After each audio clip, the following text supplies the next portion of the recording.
the biggest impact that we'll see in the draft after this combine, what do you think it's going to be? I would say draft position. I don't think, but specifically.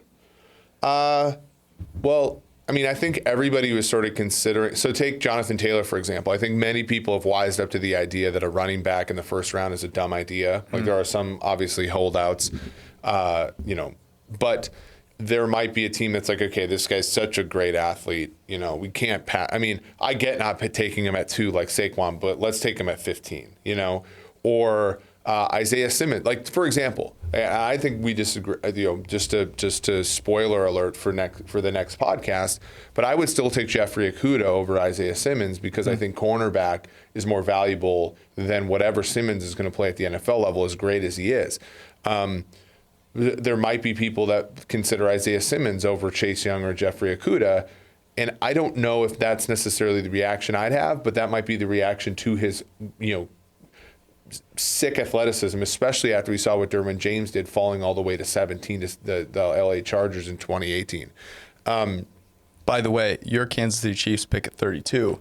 They clearly really need a running back. Well, somebody said, look, Taylor seems somebody like a said great that option. Jonathan Taylor will eat in the Chiefs offense, and I said, yeah, I mean, yeah. So will Damian Williams. Damian Williams ate the Chiefs offense. Yeah, we should have won the Super Bowl MVP.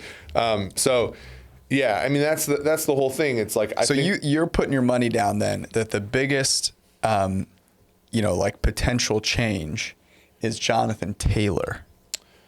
Well, I think that's a good one. I don't know I would say people were considering him at the back end of the first round, and here's why.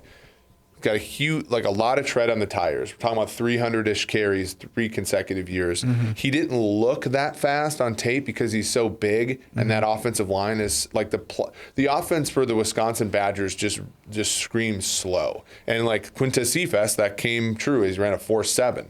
Like, and Jonathan Taylor's sort of this like big, bruising, physical back, and all of a sudden he can run a 4.39. Everybody's like, it changes their it alters their opinion of them, right? Like that's kind of like a thing where a player sort of like his tape now changes and looks fundamentally different because of the combine. Those would be the players that I would say. Yeah, you're watching him run, you're going, oh, he doesn't look that fast. Then you see he's really fast, and you're watching, you're like, wow, he's deceptive. Now he's all of a sudden Saquon Barkley, right? Yeah. Like, oh my God. Or like take Clyde Edwards-Helaire, I think looks more explosive on film than Jonathan Taylor, but he runs the 40 quarter of a second slower, and now all of a sudden people are like, oh, he's a plotter. You know what I mean? Right. Like people forget that Alexander Madison ran a 4.7, and he's a pretty effective NFL back. Do you remember what Alvin Kamara ran? No. I think it was a 4.5. Which is, yeah.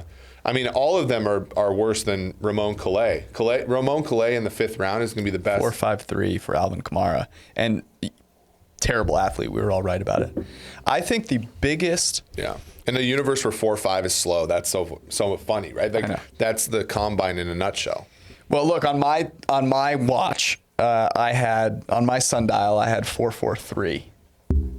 So just keep that in mind. The one that I think is going to be the biggest, we have been talking about Isaiah Simmons for a while, but to me, this was a coming out party for Isaiah Simmons for a lot of people. And the momentum, especially because Chase Young didn't do anything, which, by the way, I think like no one, who gives a crap? It doesn't matter. But the fact that like Chase Young could have stolen all the narrative, Isaiah Simmons grabbed a bunch of it.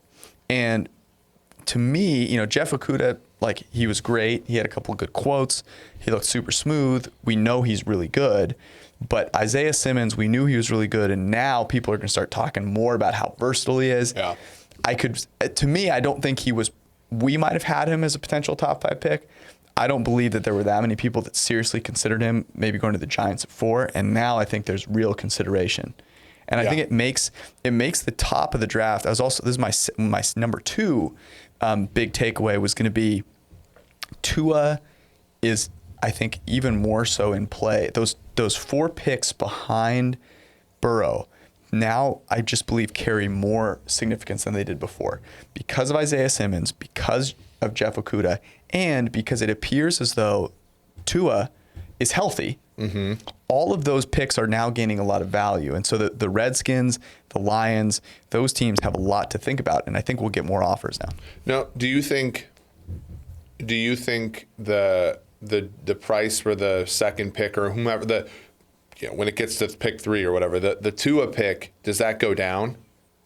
I think the price for the Tua pick goes down. Interesting. Why? Well, because people view Isaiah Simmons. So, like, let's say that Chase Young goes second and maybe Jeffrey Okudah goes third, which, hey, Detroit, if you get Jeffrey Okudah, that's a pretty good pick. Is that your opinion? Yeah. So, because Detroit could be a good defense if they had him, if they could figure out Slay and have him on the other side and Justin Coleman in the slot. But, like, take your Lions jersey off. Maybe. So if they get the further that Tua falls and the more of these sort of like elite prospects, people see Okudah's quote, like basically dragging a reporter for being an idiot, and then they see Chase Young and all the stuff that like he's next, like when he does his pro day and runs a 4.5 flat or something, it's gonna, and then obviously Isaiah Simmons, are